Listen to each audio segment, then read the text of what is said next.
यहाँ पे हमारे सामने एक क्वेश्चन दिया हुआ है और क्वेश्चन में हमारे पास एक लड़की है जिसका नाम कनीशा है। कनीशा ओके।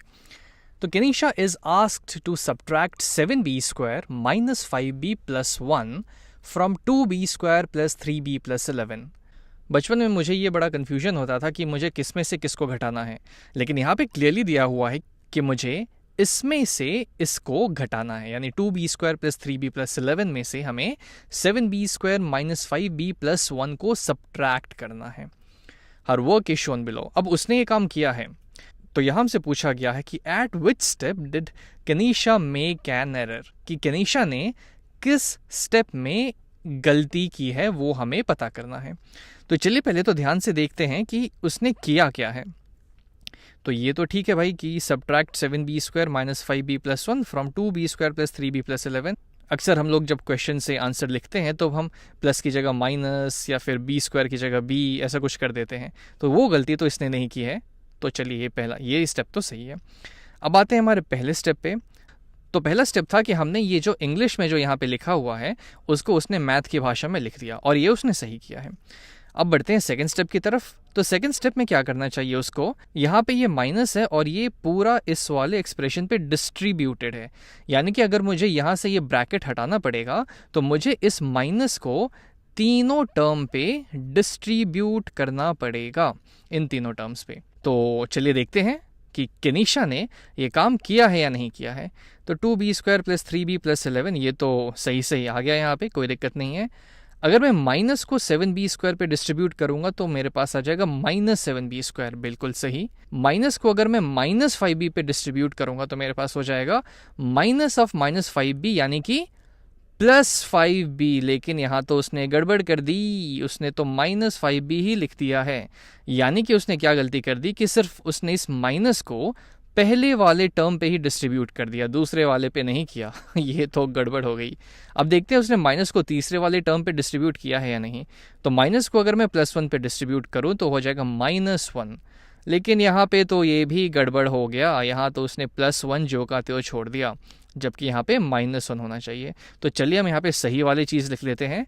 यहाँ पे एक्चुअली में क्या होना चाहिए था, -5b, यानी कि प्लस ऑफ, इसको किसी और डार्क कलर से लिखते हैं, यानी कि +5b होना चाहिए था और -+1 यानी कि यहाँ पे -1 होना चाहिए था। बाकी ये पार्ट तो सही है, इसमें कोई दिक्कत नहीं है। तो यहाँ से हमको पता चल गया कि इसका जो स्टेप 2 था इसमें गड़बड़ी की थी उसने। तो जो हमसे उसने पूछा है कि किस स्टेप में गलती थी, तो ये तो यहाँ से हमको पता चल गया कि स्टेप 2 में उसने गड़बड़ी की थी। चलिए अब आगे के स्टेप्स देख लेते हैं, उसने सही किया है या फिर उसमें भी उसने गड़बड़ी की है। तो यहाँ से उसने क्या किया, अब लाइक टर्म्स को उसने कंबाइन करना शुरू कर दिया। अच्छा हाँ, चलिए ये तो उसने सही किया कि यहाँ पे करने के बाद उसने ब्रैकेट्स हटा दिया और फिर लाइक टर्म्स को कंबाइन करना उसने शुरू कर दिया।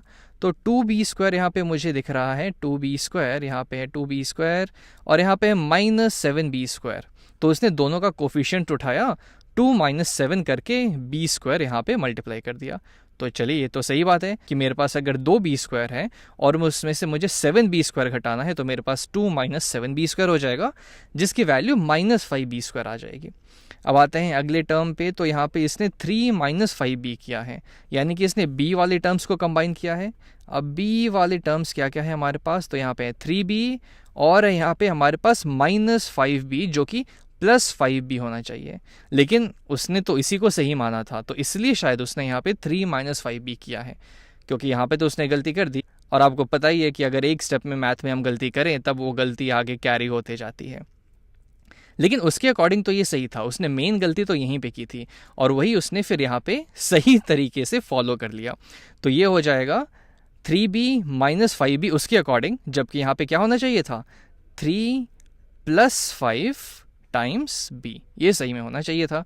और फिर यहाँ पे उसने लिखा है 11 + 1, जबकि इसकी जगह होना चाहिए था 11 - 1, यानी कि +11 - 1।